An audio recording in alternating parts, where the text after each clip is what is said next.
इस कहानी की लेखिका है सोनिया सैनी, जिन जापान में रहती थी और क्लिनिकल साइकोलॉजी में रिसर्च कर रही थी। एक दिन उसे ओकिगारा के सुसाइड फॉरेस्ट के बारे में पता चला। जिन इस फॉरेस्ट पर अपना रिसर्च पेपर लिखना चाहती थी, इसलिए उसने फॉरेस्ट जाकर वहां की पड़ताल करने का मन बना लिया। वो जानना चाहती थी कि आखिर ऐसे कौन से फैक्टर हैं जो इतने सारे लोगों ने सुसाइड के लिए उसी जगह को चुना। साथ ही साथ वो जंगल के बारे में लोगों के मन में बैठी पैरानॉर्मल एक्टिविटीज वाली बात भी निकालना चाहती थी। उसी रात जिन ने अपना सामान बांधा और जापान के माउंट फूजी की तलहटी में बसे गहरे जंगल की तरफ निकल पड़ी। जिन के साथ उसका असिस्टेंट चैन भी था। लंबा सफर तय करके वो दोनों शाम के तकरीबन 7:30 बजे जंगल में पहुंच गए थे। मैम, मुझे लगता है हमें ज्यादा अंदर तक नहीं जाना चाहिए।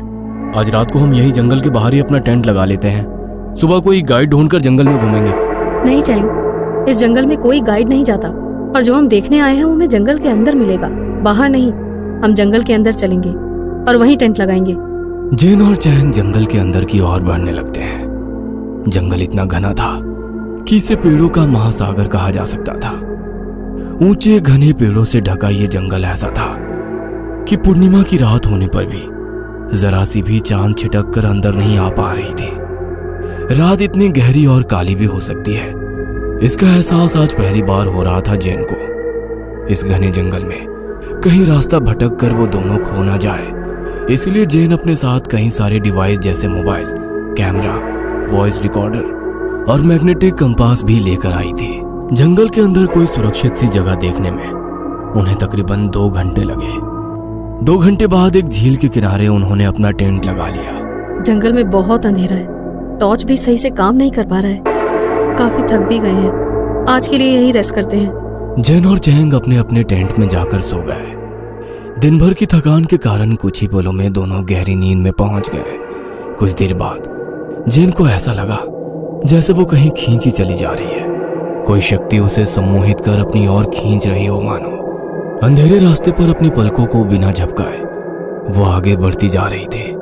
कुछ देर में वो किसी दलदल नुमा जगह पर पहुंच गई थी। उसके पांव दलदल में धंसते जा रहे थे। खुद को दलदल में धंसता देखकर अचानक ही जैसे उसका सम्मोहन भंग हो गया। अब वो दलदल से बाहर निकलने के लिए छटपटा रही थी। अचानक ही कीचड़ से 2 काले भयानक कंकाल नुमा हाथ बाहर आए और वे उसे और भी तेजी से दलदल के अंदर खींचने लगे। जैन अपनी पूरी ताकत लगाकर बाहर आने की कोशिश कर रही थी, लेकिन एक झटके के साथ उन हाथों ने उसे दलदल के भीतर खींच लिया। दलदल के अंदर जैन का दम घुट रहा था। उसकी सांस टूटने ही वाली थी कि अचानक हाँफते हुए उसकी आंख खुल गई। ओ माय गॉड, ये कैसा सपना था? जैन की सांसें अभी भी रोक रोक के चल रही थी। घबराकर जैन ने अपने टेंट में चारों ओर नजर घुमाई। एक जुड़ा चमकती हुई आंखों के अलावा टेंट में गोपा अंधेरा था। उन लाल चमकती आंखों को देखकर जैन थोड़ा सकपका गई और उसने सिरहाने रखा टॉर्च उठाकर उस तरफ घुमाया तो उसे एक तकरीबन 4 फीट का साया बंद टेंट से बाहर जाता दिखाई दिया। यह देख जैन के हाथ थोड़े ठंडे पड़ने लगे थे। अपना बैग कांधे पर टांग कर वो उस साये के पीछे टेंट से बाहर निकल गई। कुछ कदम चलने के बाद अचानक वो साया गायब हो गया। जैन अपनी टॉर्च से यहाँ वहां तलाश रही थी। तभी एकाएक उसकी टॉर्च ऊपर पेड़ की तरफ गई। पेड़ के ऊपर एक छोटा बच्चा टांगे लटकाए बहुत ही गुस्से में उसकी ओर देख रहा था। बच्चे का पूरा चेहरा सफेद और निष्प्राण था, होठ नीले और आंखें अंदर को धसी हुई थी। जैन की नजर उससे टकराते ही वो बच्चा सीधा जैन के सीने पर कूद गया। जैन के मुंह से एक जोरदार चीख निकली और वो अपने टेंट में चौंक कर उठ बैठी। उसकी चीख सुनकर चैंग भी अपने टेंट से दौड़ता हुआ उसकी तरफ आ गया। क्या हुआ मैम, आप ठीक तो हैं? कहीं गई थी क्या आप? मुझे बुला लिया होता। नहीं चैंग, मैं तो अपने टेंट में सो रही थी। पहले मैंने सपना देखा कि मैं किसी दलदल में डूब गई हूँ। आँख खुली तो मेरे सामने एक छोटे बच्चे का साया खड़ा मुझे घूर रहा था।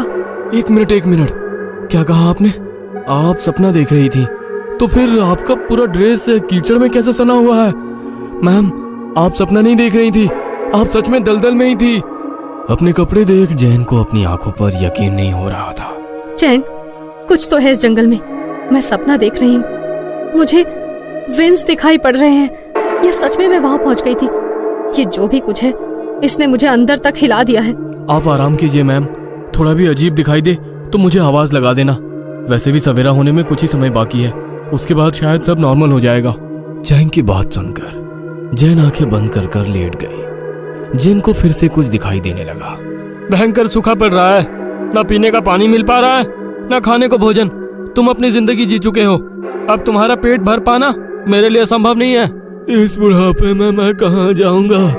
मेरे साथ ऐसा मत करो बेटा। तुम अकेले नहीं जाओगे, गांव के सारे बूढ़े एक साथ जंगल जाएंगे।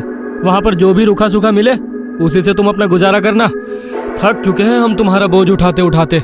नहीं नहीं, वो तो घना जंगल है, उसमें कोई जंगली जानवर भी नहीं है, वहाँ कोई जीवित नहीं रह सकता। उनकी दर्द भरी पुकार को नजरअंदाज करके गांव के लोग बूढ़ों को एक साथ जंगल में छोड़ देते हैं। इस जंगल का ना अंत समझ में आता था ना आदि।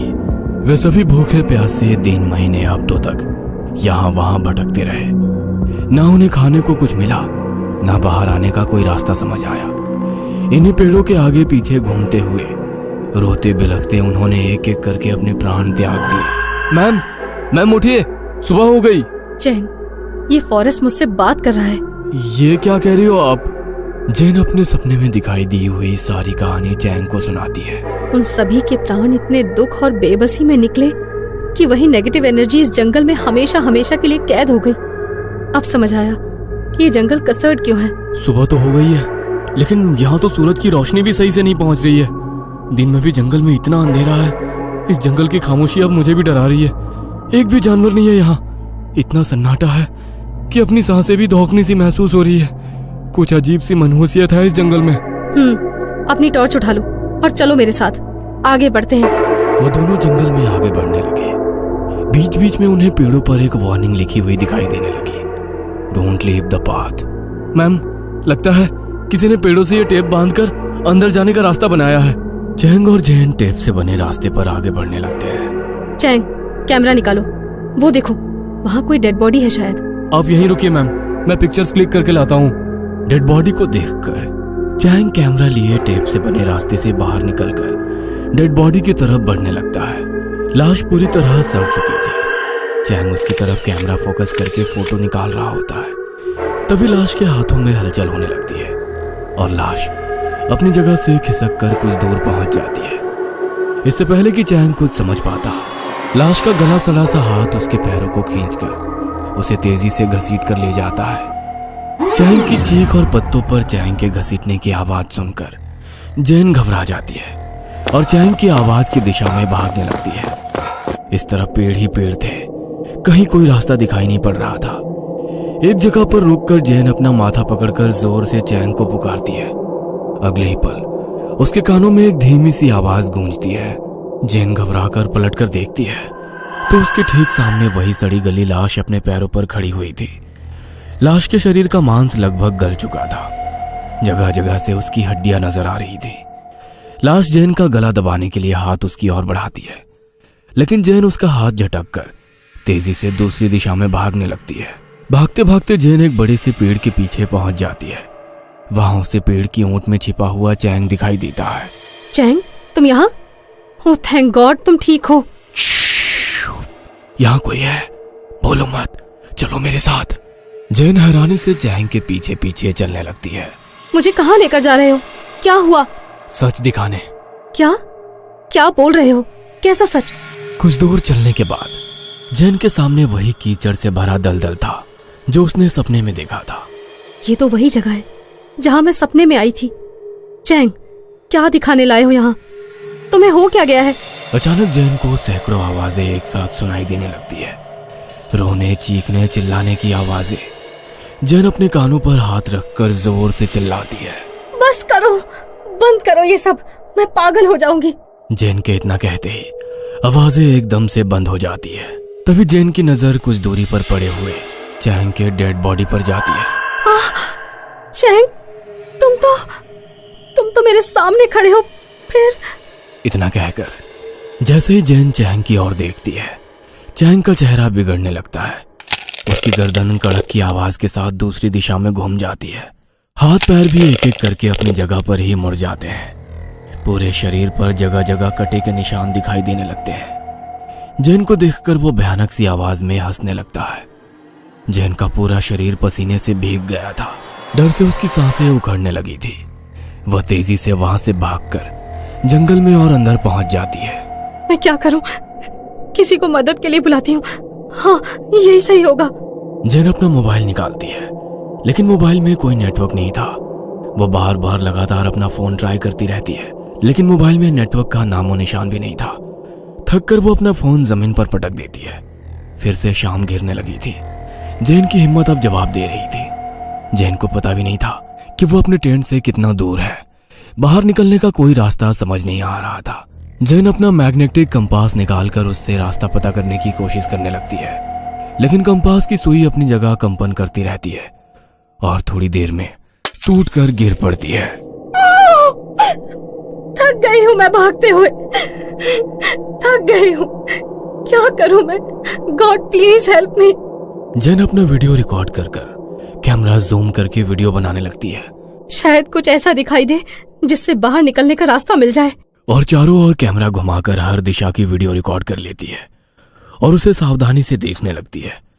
वीडियो देखकर कैमरा उसके हाथ से छूटकर नीचे गिर पड़ता है। वीडियो में दूर दूर तक पेड़ों की शाखा और पेड़ के आगे पीछे भयानक शक्ल वाली आत्माएं दिखाई दे रही थी। तभी जैन के कानों में फुसफुसाने की आवाज आती है और तेज हवा का झोंका उसके बाल हवा में उड़ा देता है। यहाँ से कोई बाहर नहीं जा सकता। जैन, आ जाओ हमारे साथ। नहीं, छोड़ दो मुझे, छोड़ दो। अगले ही पल पेड़ की एक ऊंची सी डाल पर अपने आप फांसी का फंदा बनने लगता है और जैन हवा में ऊपर उठते हुए उस फंदे तक पहुंच जाती है। मैं मरना नहीं चाहती। छोड़ दो मुझे, छोड़ दो। मैं मरना नहीं चाहती। जैन चीखती रहती है, लेकिन वह अदृश्य ताकत जैन को फंदे से लटका देती है। एक आखिरी चीख के साथ सब कुछ शांत हो जाता है और कुछ ही मिनटों में जैन का मृत शरीर फंदे से झूलने लगता है। पुलिस के आंकड़ों में सुसाइड फॉरेस्ट के नाम 2 और आत्महत्या दर्ज हो गई थी।